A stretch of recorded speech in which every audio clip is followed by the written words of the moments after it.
This bonus Masters episode of Foreplay is brought to you by Shipsticks. Guys, if you haven't already been using Shipsticks when you travel for your golf trips, you're starting your round a couple strokes over.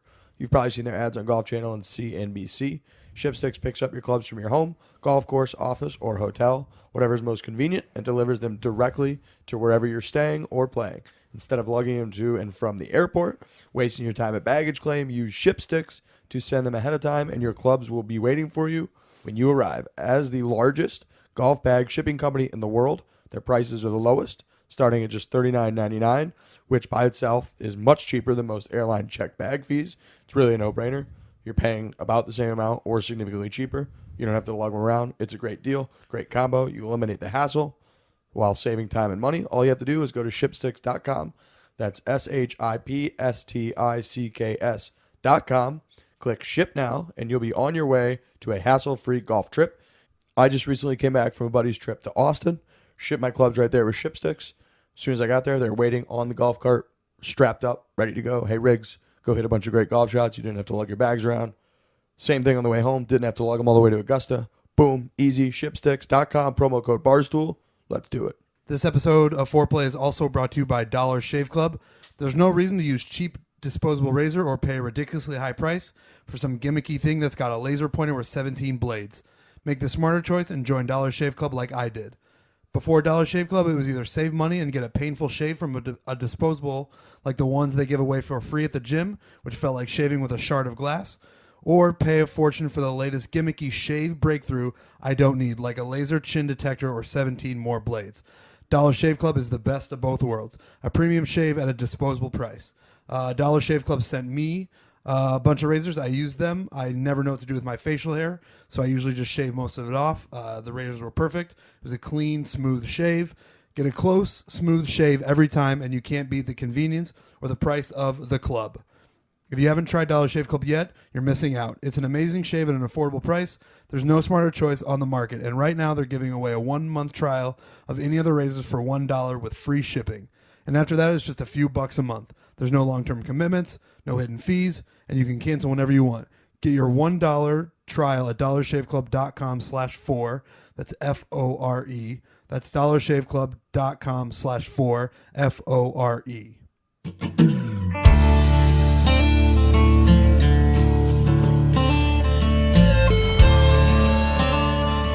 All right, folks, welcome back to Foreplay.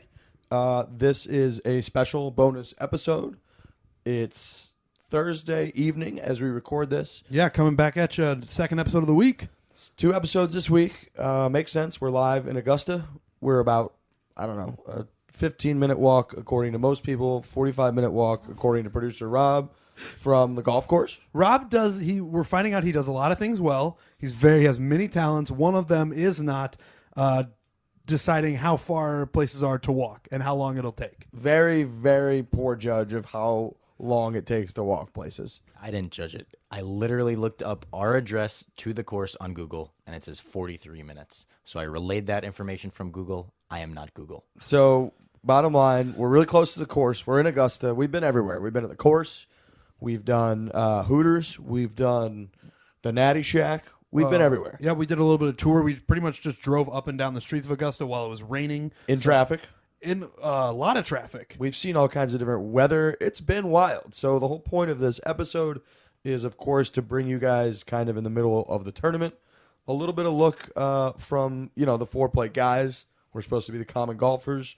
We get this very uncommon opportunity to come down to Augusta, check it all out. So we're here to talk about it. We want to start with we went in on Tuesday. So we got here Monday night. We told that story in the last podcast. A lot of Wendy's, a lot of getting carded at weird places. You circling the skies above Atlanta, Georgia. Yep. And now, Tuesday, the weather was beautiful Tuesday. I mean, it was 87 and sunny.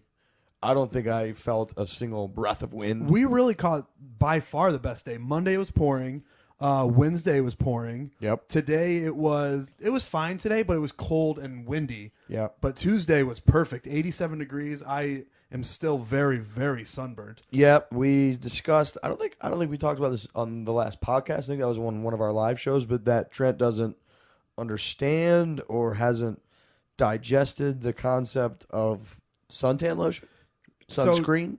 Tech Guy Pete was in here helping us set up this recording equipment, and he said what I have thought all along, where the first time out, he said the best tans he's ever had in his life are when the first sun he ever got was just a major burn. And then the rest of the way, you just kind of, you coast along and you get a nice bronze the rest of the way. That's what I'm trying to operate with. But right now, You didn't succeed so far. What do you mean? You look really like sunburned. I am I'm not denying that I'm sunburned. I'm definitely sunburned. So do you believe that you probably should? Do you regret not putting on sunscreen? Yes. Okay. Yes. So the theory is not off to a great Sleeping start. and showering and moving and taking my hat on and off has been a painful experience so far. Is sleeping, because sleeping when you're sunburned stinks. Well, it's not so bad because it's only like the bottom parts of my arms and a little bit of my neck. Yeah. The sleeping sucks when you get sunburned all over like your chest and your back. Or especially like the back of your legs Yeah. sometimes. So the worst part so far is drying off after the shower.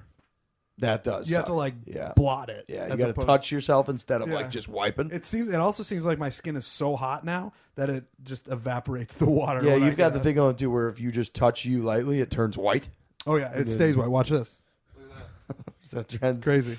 So anyway, Trent's sunburn. That's how nice Tuesday was. So we knew that the weather was going to be like that. We didn't actually have Tuesday practice round tickets. We decided to splurge in the hope that we'll get reimbursed. So if someone's listening that is in charge of reimbursing us for stuff, do it.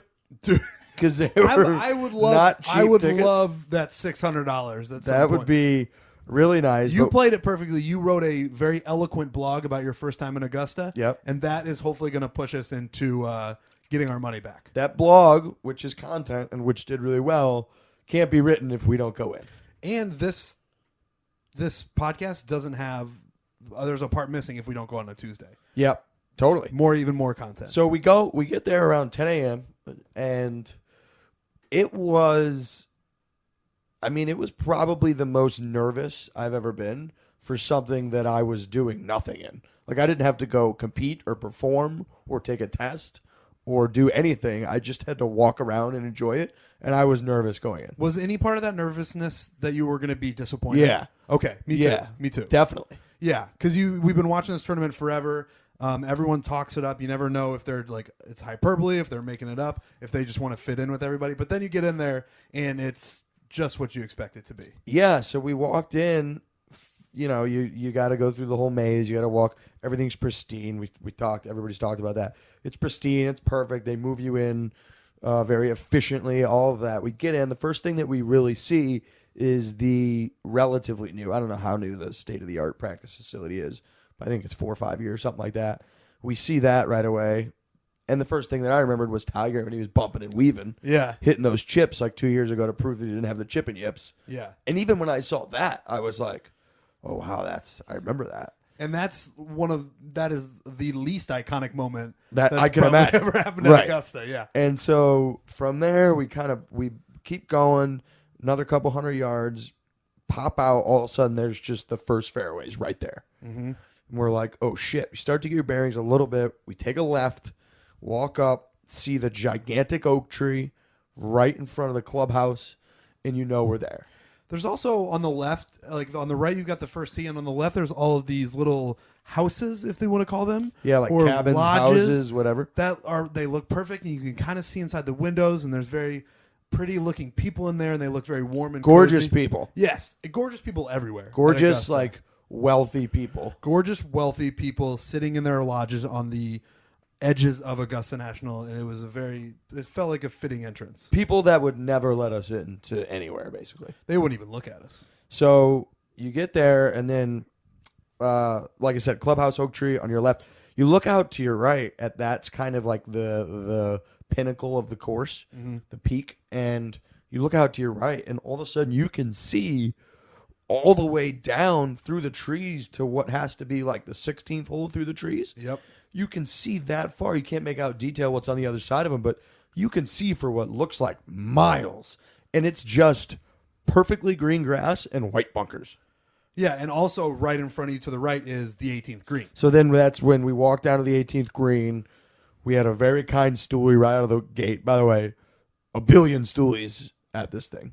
More than I would have expected. It was either all or nothing. I was thinking there weren't going to be any or there were going to be a lot, and there were a lot. A lot of Foreplay fans. We really appreciate the support. We really appreciate anyone that's listening that goes out of their way to say hi to us. Yeah, We've had a good time with all the fans that have run out. So usually we like to have a good time shitting on them and they shit on us. But it's been a great time with everybody. We haven't really talked about this, but we talked about it a little on the course when we were walking around.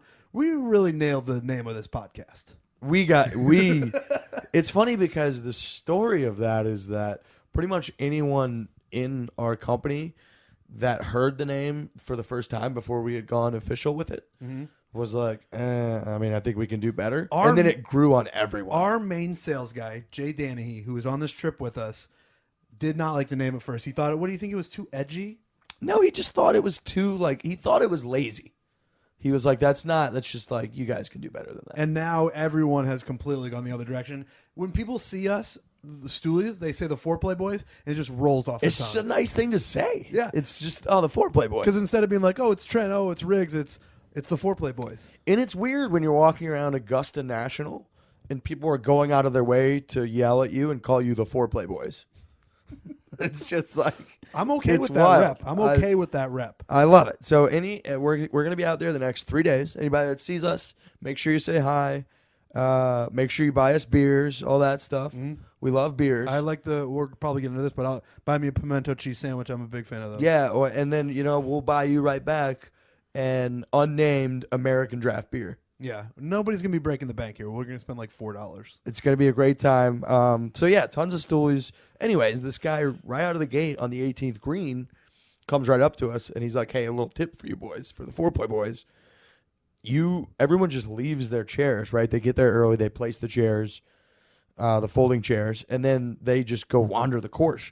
And he's like, so you're going to see all these empty chairs everywhere?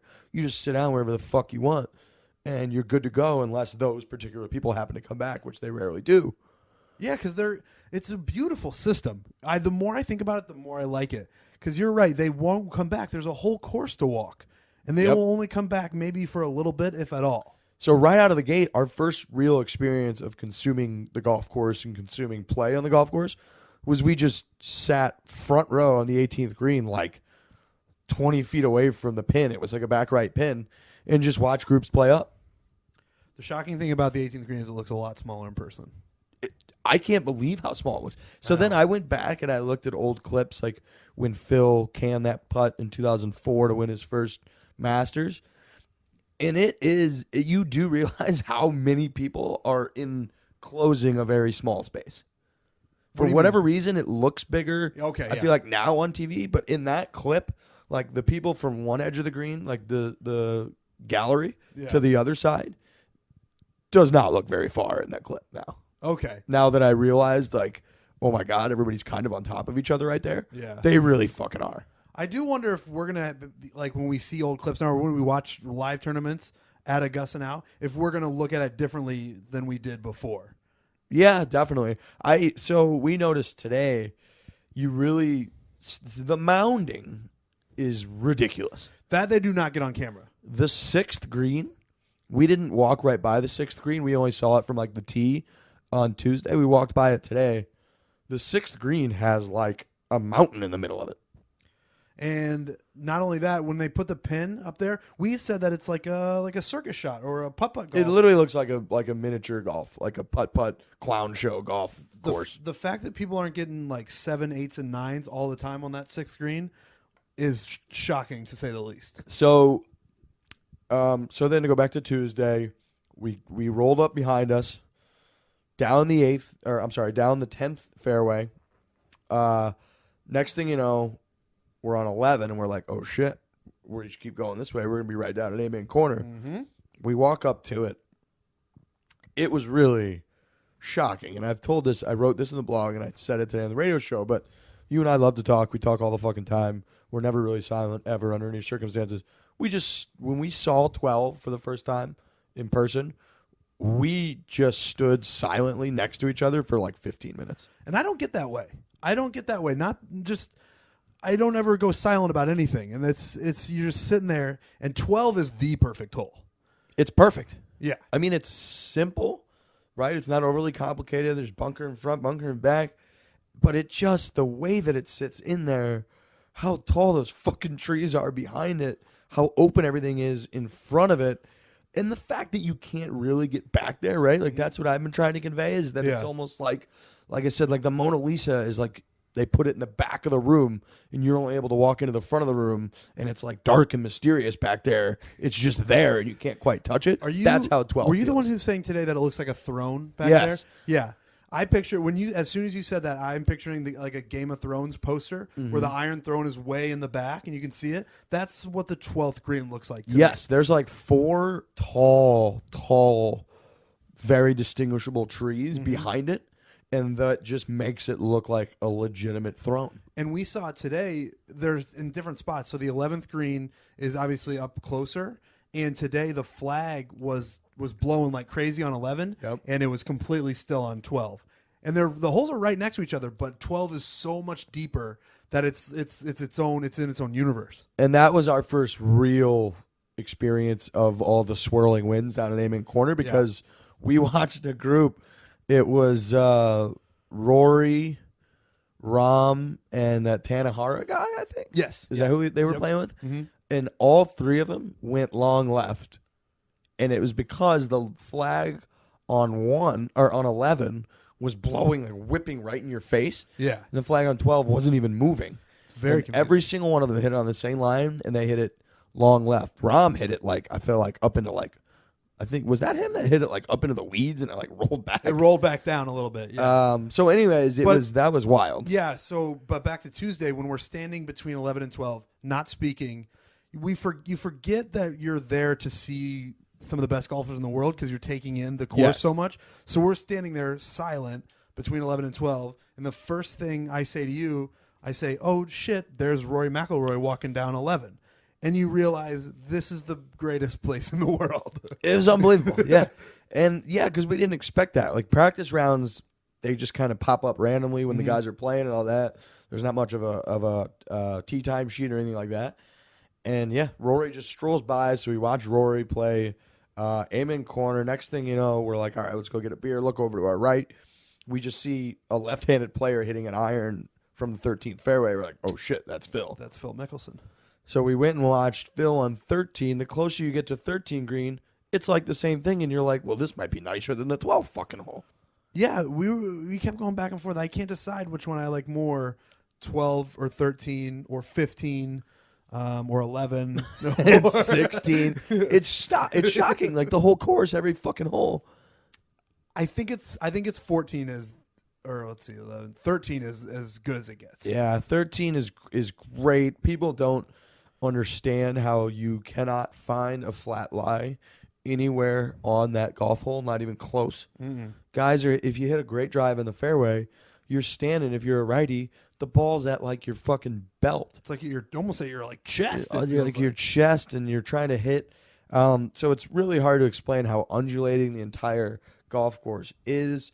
Then we made our way finally to concession. Yes, which might have been the most impressive thing of the whole trip. The concessions and the logistics of the bathrooms and all of that is maybe the most impressive part of Augusta. Yeah, the concession it's unlike any concession you've ever been to. Normally you walk up to a counter, you order, the person turns around, gets your popcorn, whatever ready. At Augusta, it's just a through line. You walk through and then everything is placed out neatly and you grab it, and at the end is the cashier. But it moves so fluidly and takes no time at all. And they're very, everything's like sneakily unmarked. For example, they just put a blue drink out there with ice and it just called sports drink. Yep. Like, dude, we know it's fucking Gatorade. Like, yeah. I've had a billion Gatorades. It just says sports drink. And when you get a beer, cola, and there's Diet Cola. Right. And then when you get a beer, it just says light American draft beer, craft American draft beer. And you're like, what the fuck? So it's interesting. They move you right in when you walk right up. We've experienced it both times when it's pretty empty, and we experienced when it was jam packed. And they have a nice young lady standing there with a big sign that just says 5-minute mark. It's a 5-minute wait from this point. She was right. It was nailed it. Like, place is jammed. You're like, oh, man, we're going to be here for a half hour, 5 minutes, in and out. You said it. We experienced when it was packed and when there was nobody in there. Took about the same amount of time. Yeah, right. And, everything's cheap as shit. You can obviously go. Ravel's been tweeting the same picture every year for, feels like 100 years. But, yeah, pimento cheese is $1.50. Barbecue's $3, maybe the most expensive thing on the menu. Yeah, by far the most expensive thing they've got. Like the Masters Club is $2.50. Shit, like beer is like $4. Yeah, beer's $4. It's a little more normal, I guess. Yeah. We have to have a little bit of a pimento cheese conversation Okay. because you and I both love it. Mm-hmm. We've had like a combined 10 of them so far. At least. At least. We've only been in for like a day and a half. A couple people, Portnoy, I think Paige Sporanic, neither one of them like it. Dave's an idiot because he said he bought one, said it looked disgusting and didn't eat it. He just threw it away immediately. Yes. Paige said she found out what was in the pimento cheese sandwich in terms of the actual ingredients, and she didn't like that, so she didn't even try one. Now she's tried one. She has. Because she finally went in today for the first time. Yep. Said she tried one, and she said she thinks that looking up what was in it beforehand ruined it for her. And I said, yeah, no fucking shit. Yeah, you can't start looking up. We said on the radio show today, you don't want to look up. You like a hot dog. What's in a hot dog? It's just like gross, grinded up pig parts. The pimento cheese is the perfect. You're walking around a golf course all day sandwich. You pop in real quick. You grab it. It's $1.50. You rip the wrapper off, throw it in the trash, walk away, pound it in 30 seconds. It's delicious. It's like a little. moving. It's like getting like cheese and crackers or something real quick. Yeah, it doesn't weigh you down. It's not No. heavy. It's not bulky. No, it's nice. I ate 2 of them as soon as we got in today. Slugged it down with a beer, and And you were moving out there. Riggs. You look limber. I You're looked pumping. great. I Yeah. was walking up those hills. It's great. It's a no-brainer.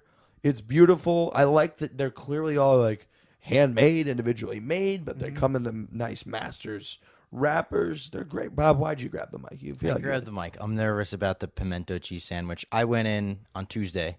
They were all out, so I didn't get one. And then Paige told me what was in it today. I feel pressure to like the sandwich, but I dislike literally every single ingredient. So that's put here's into what the Trent and I sandwich. said. We said going in, we thought it would be way overhyped and that we just weren't going to like it and that was going to be sad. Like, we want to like it. I want to like it. We want to like everything about it. Tried it. Delicious. I'm going to try it this weekend. You're also a weird picky eater. I am. For example, I don't think the Foreplay listeners know this. Oh no. Rob eats for his morning bagel. He just eats the bagel. Just as is, uncut. He doesn't cut it. He doesn't put anything on it. He just grabs it like it's an apple and he just starts eating it. That's psychotic. That's what I do if I'm feeling frisky. I go butter, but like not too much. I'm a plain guy. Very plain guy. I get him a sandwich the first day that he's on the job. Okay, this is like 5 months ago. I'm like, hey, Bob, I'm going to go get a couple sandwiches for lunch. Would you like me to get you something? He goes, yeah, I just want a turkey sandwich, but just bread and turkey. Whoa. And I was like, Turkey and roast beef. turkey, roast beef, My and mouth bread. is so dry even just thinking And about I was that. like, do you want mayo? What kind of cheese? All that. He's like, no, just meat and bread. And I was like, who is this psychopathic intern that I hired? And it's Bob. I got a weird stomach. It My whole- reacts strangely to things. My whole Gotta point play with that, with it. right, is that I'm not sure you're coming from a correct taste palette standpoint to really enjoy the pimento You- cheese. And that's what I'm worried about. Yeah. You said that you feel pressure to like it. Yeah. I would say there are more people out there who feel like they need to come out and say they don't like it.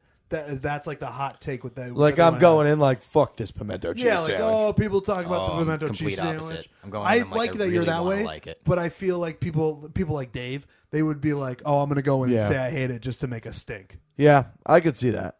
Guys, it was a wild first day. Conditions are tough. Seems like a handful of guys are already out of it. So whether golf is your game or you just want to try a new fantasy sport, you've got to check out the new weekend fantasy golf at DraftKings.com. If you missed the contest starting day on Thursday, or maybe the team you did draft is already toast, like I said, really tough day out there, impossible to predict. A lot of guys are already out of it.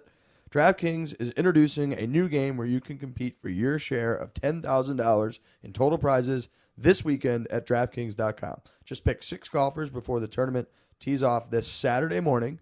You don't have to worry about your golfers missing the cut. Then sit back and follow the action live. Rack up points for streaks, per hole performances, and more. Outscore the competition and win. Millions of sports fans just like you have experienced the excitement of DraftKings. Now it's your turn. Remember, the next contest starts this Saturday morning, so get to DraftKings.com now to pick your golfers. You get free entry into the $10,000 weekend contest for golf's first major with promo code FORE, that's FORE, to play for free to win your share of $10,000 in total prizes only at DraftKings.com. Eligibility restrictions may apply. See site for details. Okay, so then, so the whole thing, it was a Tuesday practice round, so everything was pretty calm. But the skipping of the balls across the water on 16 is electric. Yeah. Big The crowd rollers. goes nuts for that. It's like, I didn't really know that. I thought it was like kind of like a friendly, quiet thing. No, they simulate basically the roars that you hear during the tournament for guys skipping golf balls across the water and getting them on the green. They were booing guys that were hitting it like a shitty skip attempt. Yeah. Just booing them. We had one guy, I think Rory one time went to skip one and he just flew it like right over the green. They booed him. Yeah. They're like, you can't do that. It's fucking illegal. You have to skip it. So like, pretty wild scene for Tuesday.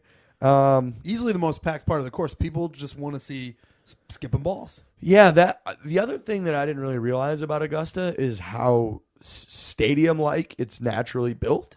Like, there's the viewing areas on the sides of holes are elevated in most places. So, like in Amen Corner, for example, that whole area behind the 12th tee is elevated. So, like, if you can't see, you just go walk 5 feet behind where you currently were standing. Yeah. Boom, now you can see. And the same thing on, like, all around the 18th green. That's all, like, stadium-like elevation. And then over on 16. 16 is at the bottom of a hill. 16's at the bottom of a hill, so you've got that massive hill between 16 and the 6th tee, and people even sit on that hill underneath the 6th tee where guys hit balls over them, and then they can also see over to 16. You can see a little bit of the 15th green. It's crazy. Yeah, people did warn us that Augusta was hillier than it appears on TV. That's an understatement. Are you concerned about body soreness at the end of this trip? Yes, Yeah, me I'm too. concerned about body soreness tomorrow morning. Yeah, the calves and all that have been getting a serious workout. This is we're not able to have our phones around there. I would be curious to see how many steps we're taking a day, because my phone counts steps. It's got to be somewhere like 25,000. It's a lot. Yeah, It's a lot. not to complain about being at Augusta. Right. These are like the trials and tribulations of being at Augusta for a work trip all week. Yep. So Tuesday practice round, we were there for like 6 or 7 hours. No phones. My biggest takeaway, and I've told you this a million times now, I get it. I get the exclusivity of Augusta. I like it. I've shit on this place for years because it just rubs me the wrong way that they are the assholes who think they're better than everybody else. Right. You shit on it in like an iron fist way that the membership runs the whole thing. Not like you haven't shit on Augusta. You No, shit yeah. on like, oh, these like pompous, Yeah. rich dudes that are kind of running it very exclusively, whatever. Which I'll never fully love, but I can appreciate the no cell phone thing, the keeping the prices low on the food. Those are very charming aspects of it, because you, for the first 10 minutes, you keep checking your phone, your pocket, Yep. like, oh shit, it's not there, it's not there, it's not there. At 10 minutes, 15 minutes into it, you totally forget about it. Everybody's paying attention. We were on the 18th green today. It was surrounded by people, and everyone's watching the action. Yep. Rory kind of, or was it, where was it? Who was it? Somebody went into the crowd a little bit. It was Spieth. It was Spieth. That's who it was. Spieth on 18 airmailed the green, and he was like, 5 people deep in the crowd. You just, nowadays you don't see it literally anywhere except probably Augusta National, where everyone is focused on one thing at one time happening. Yeah, it was maybe 15 minutes, maybe, into our first moments inside of Augusta, where you turned to me and you were like, I'm really coming around on the exclusivity thing. It did not take long. You were like, I like this a lot. It did not take long. That's classic. Once you're in, you're like, oh, it's nice in here. it's very classic where like I'm outside, like I'm one of the common people. I want this place to be taken down, and then you get inside, you're like, oh, this is why they have these places. I want to be in here with you people. Yeah, I thought the pay attention point that you made too about the cell phones is I'm obsessed with it. And I noticed it down on Amen Corner too when there's nothing else to do when you don't have your phone out there. You're just watching the golf. And every shot that's played, it's like you see every shot for the people that are coming down 11. You see every shot for the tee guys on 12. You see all the shots from the guys coming from the tee out to the fairway on 13. And it's like you're paying attention. You got these thousands of people that are all clapping and watching and paying attention. Even if you go to any other golf, I've been to the Deutsche Bank, a couple years in a row up in Boston. And it's like people are on their phone, they're drinking, they're socializing in the massive hospitality tents. At Augusta, motherfuckers are paying attention. It'll never happen, but I almost want the no cell phone thing to become a bigger deal, a bigger thing in the sports world, where maybe not at like every sporting event, people just put their phones away. It's more fun. We were saying we need to host a party where we have a basket and we just collect everyone's cell phone at the beginning. I think it would be a better party. Yeah, it's weird when people like interact. Pay attention to each other. Pay attention to each other. I mean, I'm a little nervous just talking about it because I like having the breaks where I look down at my phone, but you have a more rewarding experience when you just don't have your phone. And it's funny, like you can be on the side that we're on, we're like, oh, this is great, but you still find yourself trying to justify. I kept saying like, oh, it is nice that I'm not pulling my phone out every second, but I should be able to just like check the leaderboard real quick. I kept trying to justify in my head like, no, this is perfect rule, but like me personally, I could really use it just for this really quickly. I'd like to know what time it is. That Yeah. was the big thing. We've battled with the time. You don't want to be that guy that's asking everybody what fucking time is it, but like it's weird to have no idea what time it is. We did not know what time it was today when we were walking through.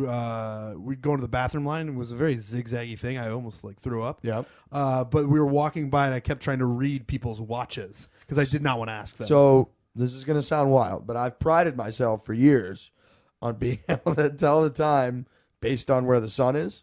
Okay. And Tuesday, You're like a Native American or something. Tuesday, I was pretty good at it. But today it was really cloudy, and I kept telling myself to preserve my belief that I'm good at this.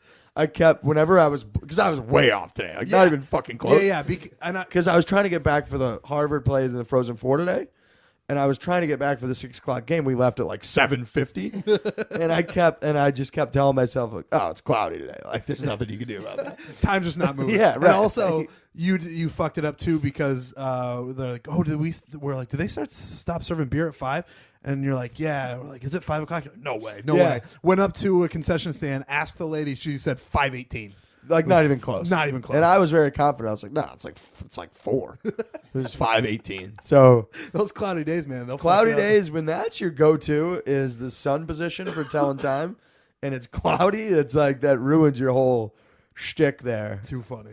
So then Wednesday we kind of did a little bit of, we wanted to see what we called the real Augusta. Yeah.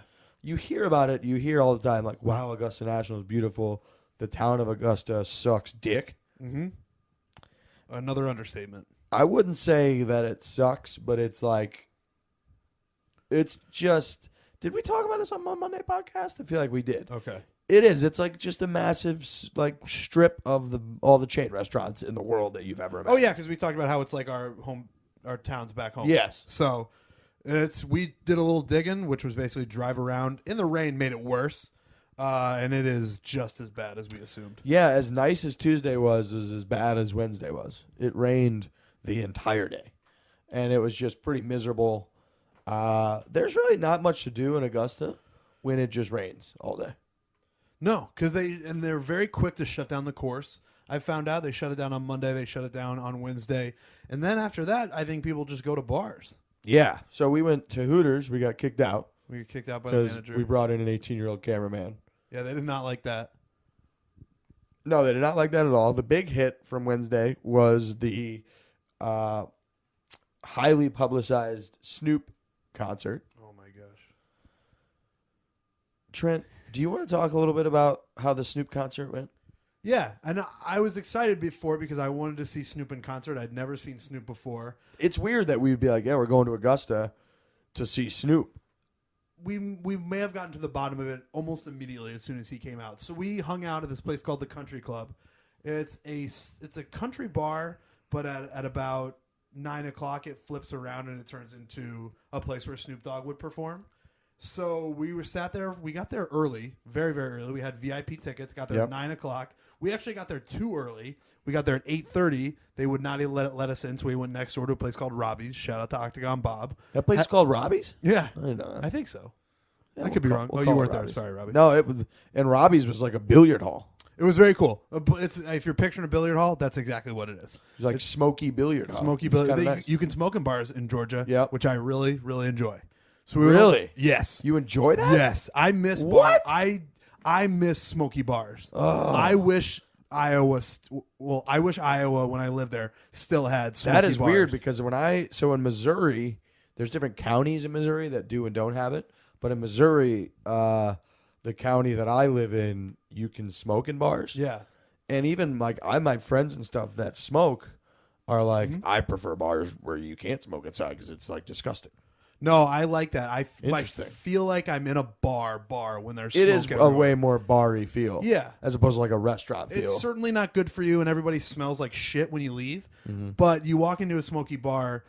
I don't think bars should be like international waters where anything can happen, but I need it to be a place where you can do every vice imaginable. Like smoke, drink, gamble. Just let us fucking do whatever we want. For the record, Augusta National is international waters where you can do whatever the fuck you Yeah, want. we've been talking a lot about that. That's been kind of the running theme, and you really realize it when you're there. They have like these agents walking around too that are like unidentifiable. We don't know what GBI stands for.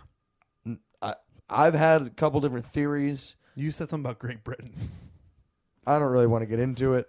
The guys that I was in Augusta in the gift shop wearing a shirt that kind of looked like the Masters logo. It was a little different, but it was a parody. Yep. And the Parody guy, law. Shout out to the parody law. and two guys in suits like walked straight up to me, GBI, on their suits, and just stared me down, stared at my shirt, and I just got the fuck out of there. Their presence scared the shit out of me. Mm-hmm. They're very intimidating. They just kind of they bomb around quickly, heads on a swivel, which is probably their job. It's definitely their job. They're doing a good job of it. But Augusta's, it's wild. You got people coming out of fucking trees today. There was like on 11, there's like a rules question or something. You see one guy signal like we need a rules official. This guy, he literally walked out of the fucking clouds. That was the best moment of the day. If you're picturing 11, if you can picture 11, and there's the water on the left side of Yep. the green, and then just a little bit further out on the water, there's a little strip of grass. Very like a Small. little sliver of grass. Yeah, I think it might have been Hoffman. Hoffman kind of circled his putter in the air, calling for rules official, and this guy came out like you know the scene in the Santa Claus when they get up to the North Pole and the little elf comes Yep. out of nowhere and hits the buttons. Yep. And they sink down in. That's what it looked like. It was He just unbelievable. Walked out of nowhere. And we were like, where the fuck did that guy come from? And then sure enough, he went back and just like kind of disappeared into the trees. Like Keebler elves. It was crazy. So like there's the thought that we've been kind of playing around with like, should we test Augusta? Should we wear our green jackets that look a lot like Augusta's green jackets, but they just have the Barstool logo on them? And we've kind of come to the conclusion that like, No. we might disappear. Yeah. Like legitimately disappear. And then Augusta, like if our people came looking for us, Augusta would be like, you don't ask questions. Yeah. Like, Or they're gone.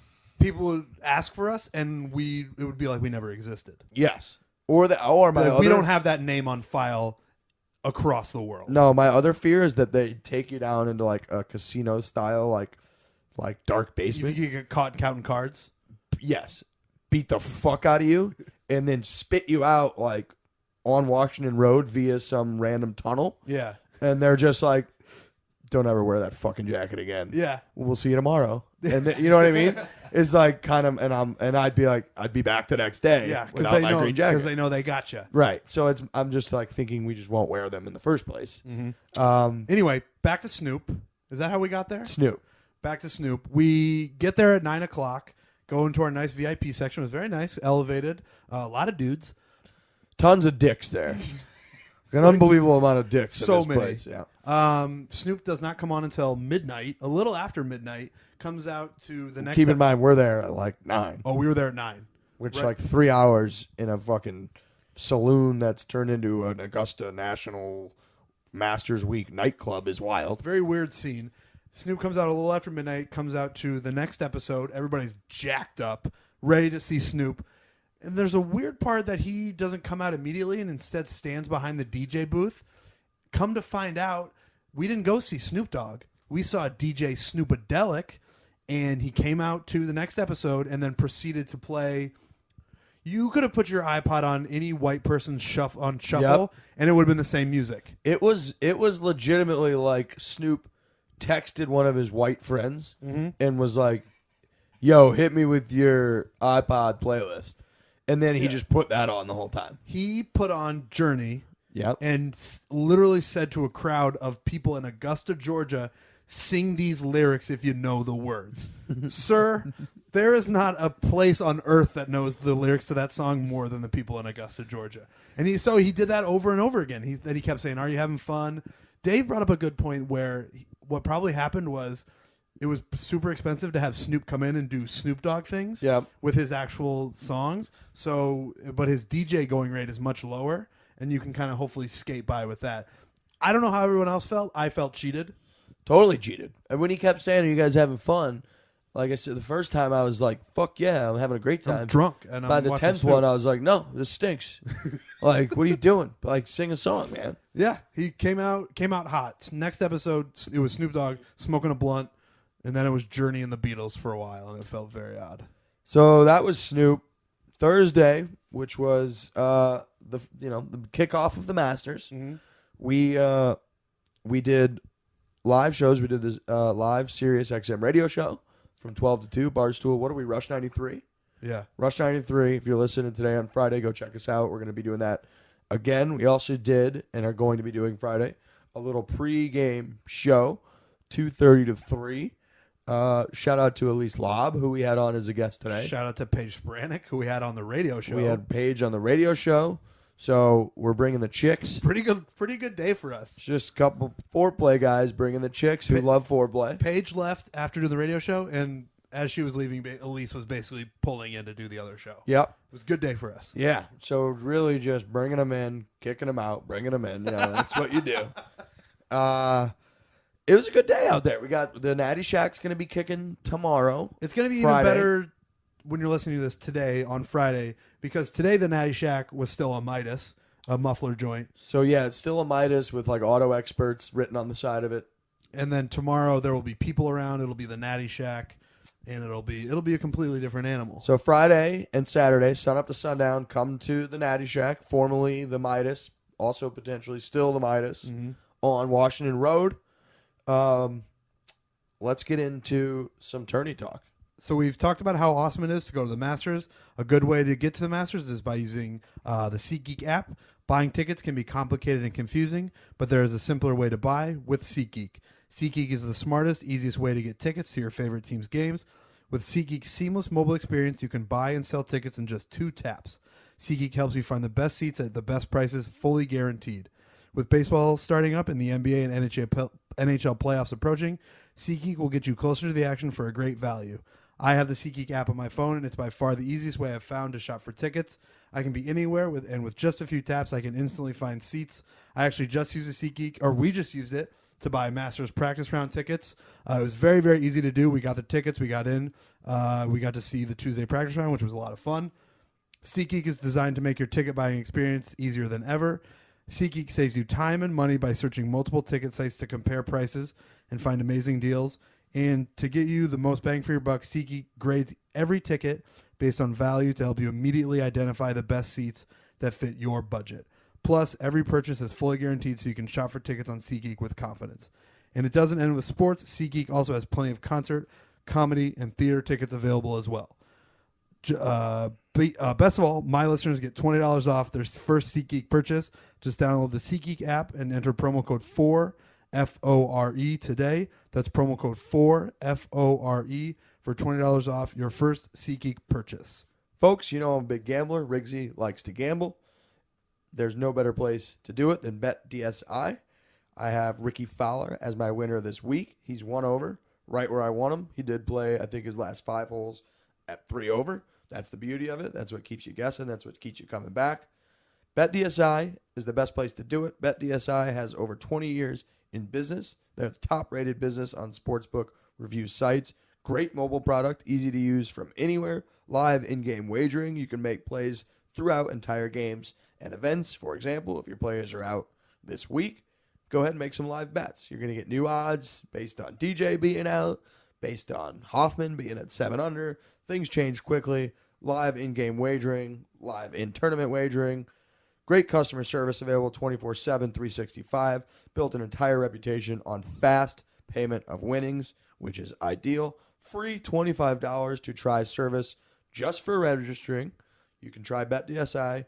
BetDSI. Free $25 just for registering. Also, 200% bonus on your first deposit with the promo code FORE. That's FORE.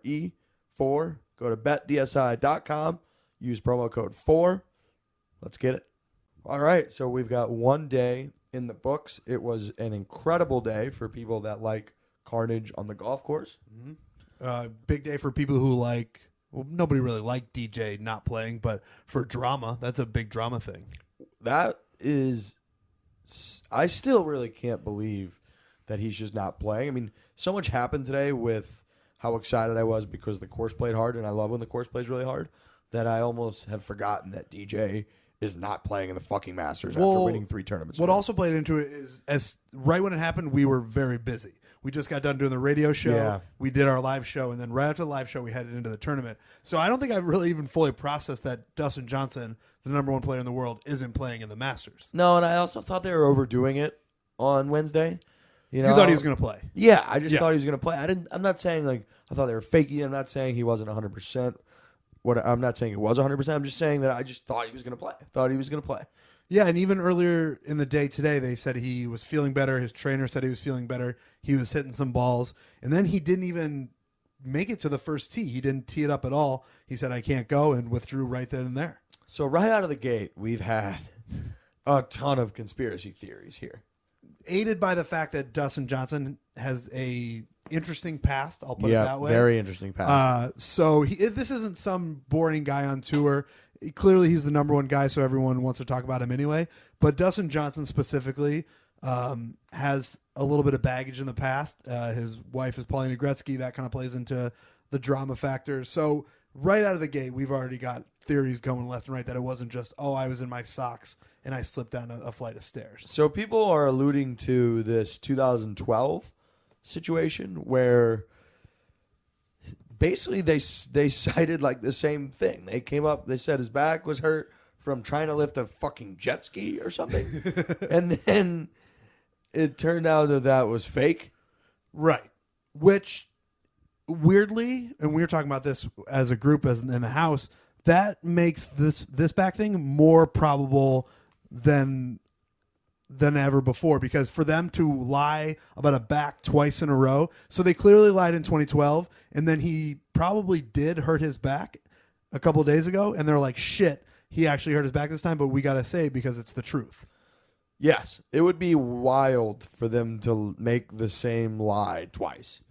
That would be, especially when one of them was exposed as being fake. Right. That would be insane. They would have to be trying to play some next level mind games to lie again. So we're getting this. I guarantee you, this is just some clown that made up this rumor, and for whatever reason, it's gained a ton of traction. Mm-hmm. So we've gotten from like 15 different people in DMs, emails, this story that DJ was banging somebody else's girlfriend, and the guy knocked him down the stairs. That is the story that is like making its way to us. Okay, let me say this. I do not believe that story. Okay, I don't either. But I don't know. I don't think I believe the I'm wearing socks and I fell. It's somewhere in between. Yeah. So I don't believe that he fell down a flight of stairs because he was wearing slippery socks. The amount of detail in that release is ridiculous. They had it down to the minute. It was like 2:57. He was wearing his favorite Christmas socks, and he fucking slipped. 2:58. He moves left foot onto top stair. So I certainly 2:59. downstairs. I certainly don't believe all of that, and I definitely don't believe that he was fucking another golfer's girlfriend the Wednesday before the Masters. The guy found out and threw him down a flight of stairs. It's somewhere in the middle. It's somewhere in the area between those two. No, I definitely don't believe exactly what they're saying either. I'm very curious as to what really happened. Like, unbelievably curious. We're never gonna find out. You don't think we find out? No. Somebody in the house had a good point that the only way we'll find out is if there's a second party involved. So the story about him allegedly, this rumor that's going around, fucking another golfer's girlfriend and then him throwing him downstairs. If that's true, that's coming out. That will come out. That will make it out. That will make it out. But if it's... That is such a ridiculous... I know. Who comes up with this shit? We have to be clear that is very... That's just a funny, absurd, alleged story that people are sending to us. That we don't believe there's any truth to that. So we're just talking. It has to. We're just a couple of guys talking. Couple golf guys talking on a bed, the same bed at an Augusta. Yeah, National. we are. For the record, in my bedroom, in the house, Trent and I are sitting on the same bed, and Octagon Bob is sitting in his WrestleMania folding chair that he got at WrestleMania Nobody on Sunday. Is more proud of anything than Rob is of having that chair with everywhere. his headphones on, just giggling away. I love this chair. Yeah, he loves the chair. So it's a wild scene. We're just a couple guys talking. The more we talk about it, the more I am inclined to believe that he just fell down a flight of stairs. Because if it was something like, if it's not as extreme as the example before, and it's something, it would be something as innocent as maybe his son was doing something and they were kind of fake wrestling and he fell down the stairs, they would tell that story. Yeah. But for them to just say he fell down the flight of stairs, I can't wrap my brain around it. I can't either. I mean, it sucks. It really sucks that he's not playing. He's got to be devastated. Yes. He's won 3 in a row, 2 WGCs, number 1 ranked player in the world. Coming into the Masters, I think he finished, top 5 last year? 4th or something? T4, I think. I can't remember. Something like that last year. Every reason in the world to believe he's going to at least contend, if not definitely win this week. And Heavy favorite. Now he's just gone. And he's just fucking gone. He didn't miss the cut.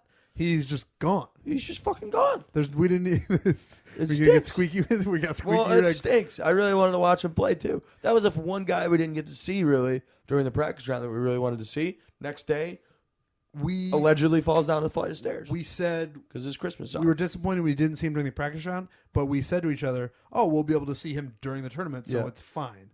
Not happening, and now, I mean, it opens up the tournament, which will be fun, but it's not as fun without him. Yeah, and it wasn't like he was guaranteed to run away or win or anything, but it's a little bit of robbery that we don't have him, we don't have Tiger. What the fuck's going on around here? Back injuries, man, they're a motherfucker. Good news is a lot of other names. Pretty good day with some drama. We saw today. We fouled Rory for his back 9. Mm-hmm. Met him at 11 and just kept rolling. Met him at 11. The up and down he had on 11. First of all, the mounds to the right of 11 green are so big that you can't even see the green in certain spots. No, because a lot of guys, their second shots end up the front part of the green. Right. And where we were standing, we're right behind the bump. Every time a shot went over there, we kept thinking it was going in the water. It's in the water. It's in the water. No, it's just behind this huge mound where there's a lot more green behind it. We just couldn't see it. It's so sneaky. When you look on TV, that just looks like a relatively flat little area. No, that mound is 12 fucking feet high. It was almost at eye level with us as we're standing looking at the 11th green. So Rory hits his approach shot on 11, lands just a hair right of the pin, kicks off over by the bunker, and he hit this little pitch that landed 5 feet short of the green, couple bounce, dribbled, almost stopped, and then made it onto the green, dribbled all the way down to the hole, and he made a 2-footer for par. We caught him again on 13. He hit an approach that came up just short, but didn't roll into the creek. Gets up and down for birdie. And then we see him on 15. We didn't catch him on 14, really. We catch him on 15. Yeah. Snap hooks a tee shot. Real bad. We're with our guy, Frankie Borelli. For anybody that's not a big Barstool follower, Frankie Borelli is our boss, Dave's right-hand man. Yep. He films the pizza reviews, stuff like that. All that stuff. We're with Frankie Borelli, who goes on and on about his history as the best caddy in the world. Yeah. Turns out he's got the best caddy eyes on the planet. We're walking around the golf course. not even looking in the right direction. And he's like, oh, that one's got a little bit of a fade on it. We're like, what are you fucking talking about? He's seeing golf balls in the air out of nowhere. He sees Rory hook a drive. So we met Rory at 11, and we skipped 12 because as awesome as 12 is, it's hard to see where the tee shots land. Yeah. And but Frankie Borelli, he was standing right behind 12, and he was calling them out. Like, oh, it's fade. No, it's draw. No, it's going to land left. It's going to go deep. Craziness. But he spots on 15, he sees the Rory shot go snap hook into the trees. Was it in the trees? Yeah, it was like in between some trees on the left side of 15. And we all huddle over there because Frankie's like, I just saw a golf ball over there. We're like, okay, we'll foul Frankie. There's only like 8 people over there. We swarm around. It ends up being like 20 people, make like a circle around the ball. We don't know whose ball it is yet. Rory walks up. We're like, oh, fuck yeah. Yeah. He's got like, so 15 was playing really tough today. It was into some wind. So everybody was kind of laying up. And there's all those trees on the left-hand side that guys have to like hook it around. But Rory's in the left-hand rough. He's got a tree right in front of him. He's got to keep it low. He fucking grabs like a 4-iron. Mm-hmm. Walks up a little bit just to kind of see how close he is to the water. Yep. He's a little worried about that. Comes back and looks at his caddy and he's like, you think I'm going to hit it in the water? He's like, no. And the guy's like, no. And he's like, he gives him a look like, are you sure? Because I'm going to full swing this thing. Roy laughs it off, goes up to the ball, smokes it, full swings it, hooks it around, doesn't hit the water, sets himself up perfectly, and birdies it. Yeah, he hit like, we were like 6 feet away from him, maybe? Right behind him. Not even 6 feet. Right behind him. I was convinced, and we kind of had a sobering moment when we got back to the house because they didn't show the shot at all. But I was convinced this was going to be one of the great shots that we were going to see replays of. So much so that I was wearing the hat that I'm wearing now as a backwards hat. I flipped it around as a company man because I thought I was going to be on TV. To get the logo. He hit this like low, piercing hook that like started low, went straight for a while, and then like really started to hook. Caddy's like, great shot. And we just kind of saw it disappear. We're like, oh, okay. It was up there like further than the other guy's balls. Right side of the fairway to a left pin, hits a wedge in there to like 10 feet, makes the putt. It was awesome. Being that close to Rory was something. And then on 16, of course, I go to take a piss. You guys said he basically made a hole in 1.5. Yeah, so there's a grandstand, as everybody knows, on the left side of the 16 tee box. We were behind the tee box itself, which was about 4, 5, 6 people deep everywhere, so you couldn't really see. And we saw, it was me, Frankie Borelli. And as soon as we saw Rory was about to hit, we ran around the back, we got up the back of the grandstands, and just as we got up to the top, security wouldn't let us go any further. Rory hit it, and Caddy Eyes Borelli was like, that looks really good. And I'm like, okay, it looks really good. And it almost hole in one. Everyone thought it was going in, and it just smoothed right down the backside of it. Rory dropped to his knees. He thought it was so close. So I come out, and you guys are like, oh, my God. Did you hear that roar? I'm like, no, I was in the bathroom. The bathrooms at Augusta are like a fucking nuclear bunker. Mm-hmm. You can't hear anything. So I'm like, no, I didn't hear shit. He's like, yeah, you almost fucking canned it.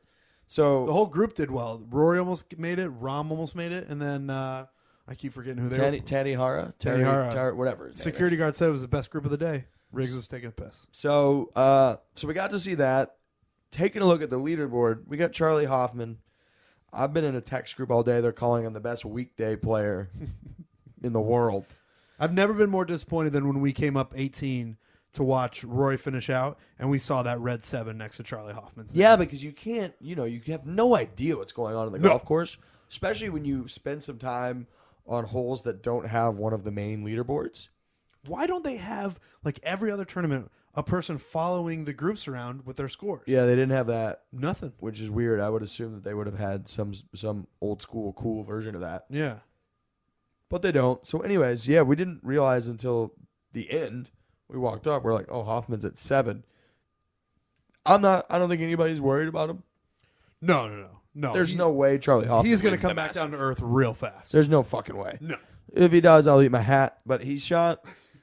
I mean, but it is discouraging when you see Charlie Hoffman. It's frustrating because it's the day that I wanted where like there's only going to be a couple people under par. They're going to be like 1 or 2 under, which there are. I mean, I think I'm looking right here. There's only 11 people under par, and like almost all of those guys, 8 of them are at 1 under. We got Lee Westwood at 2 under, William McGirt, who he might not make the cut, at 3 under, and then Hoffman at 7. Like, fuck off. I It was is 65. convinced 3 under was the high water mark for the day, and he got a 7. He's 7 under. Yeah, so the scoring average today was 74.9. There's only 2 guys that broke 70.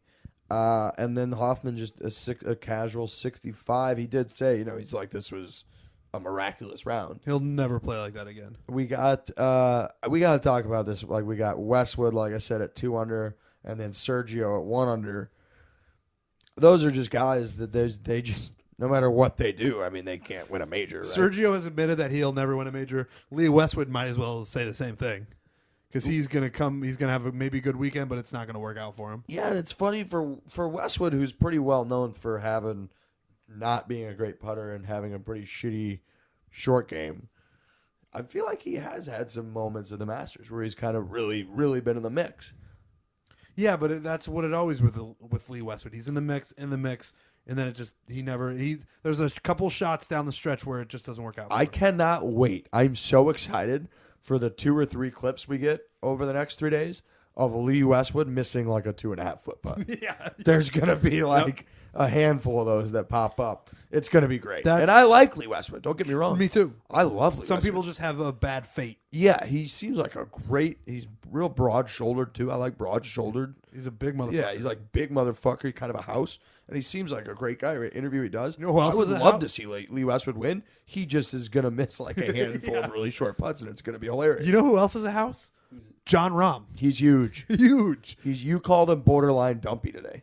Yeah, because Patrick Reed is dumpy. We saw him play. We're like, that's a dumpy guy. And then Rahm is on the borderline of dumpy. I can't tell on Rahm. Is he just like big, stocky, but kind of like jacked? Or you think he's really like borderline dumpy?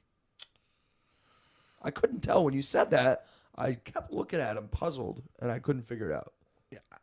He's just, yeah, he might not be as close to dumpy as I think. He's just big. I don't know how else to describe him. Yeah, we had a couple other guys in there. We had Matthew Fitzpatrick.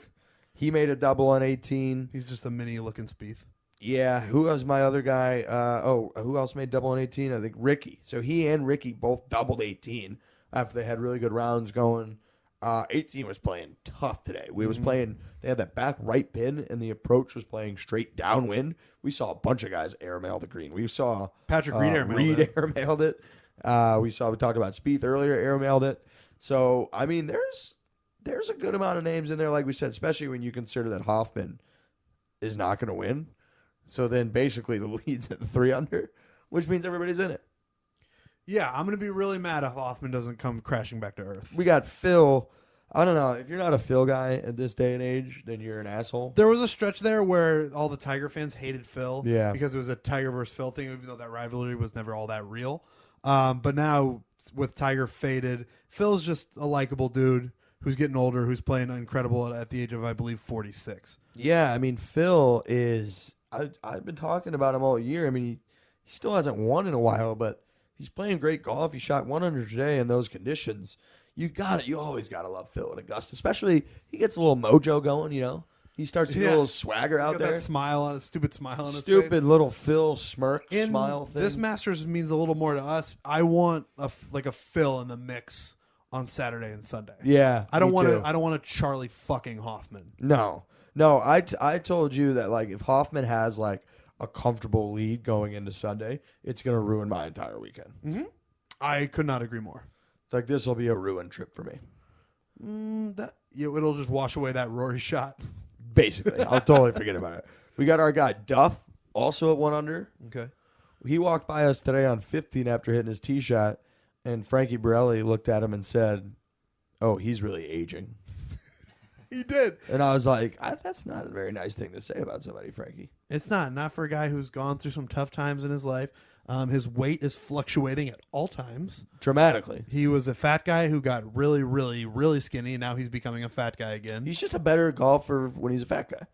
John Daly has said similar things. He said, when he got skinny, he missed the love handles that he rested his elbows on when he was putting. I swear to God, that's real.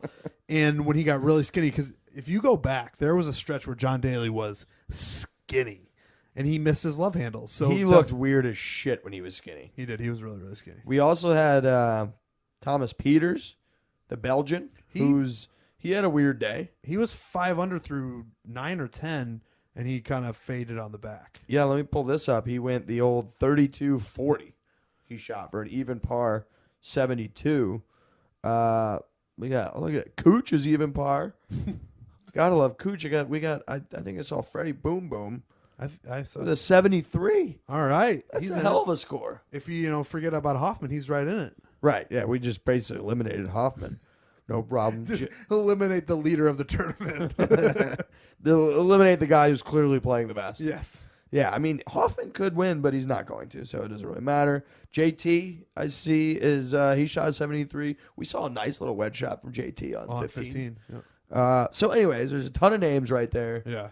Wild day. It's supposed to be windy as hell again Friday. Saturday, Sunday are supposed to be perfect. Saturday and Sunday are supposed to be really nice. So hopefully we get a situation where a little bit more carnage tomorrow. Hoffman shoots like 80. The leaders are like around 2 or 3, 4 under. And then they can play some real golf on the weekend, start making some birdies out there, attacking pins. Yep. It should be a good time. I mean, we're at Augusta. We're in Augusta, Georgia. We're going to Augusta National every single day this week and this weekend. It's going to be fun regardless. I just want to see some drama. If you're in Augusta, Friday and Saturday, Natty Shack, sun up to sundown. Natty Shack, Natty Shack, Natty Shack. Smiley Run the Kaufman. Natty Tour. Our boy Smiley Kaufman's going to be there. He's going to be hanging out. We got TVs. If you're 21 and over, free beer, free snacks once you're into the Natty Shack. So come by and see us. Come by and see Smiley Kaufman. Also, Friday, Saturday, and Sunday, we're going to be going into the tournament.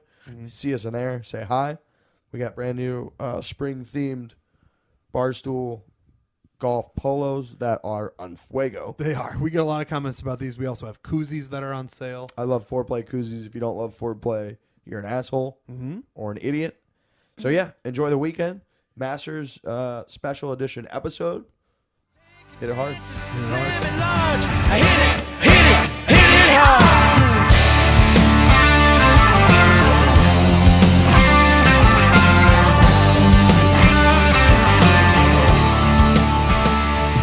Yeah, most people would have given up by now.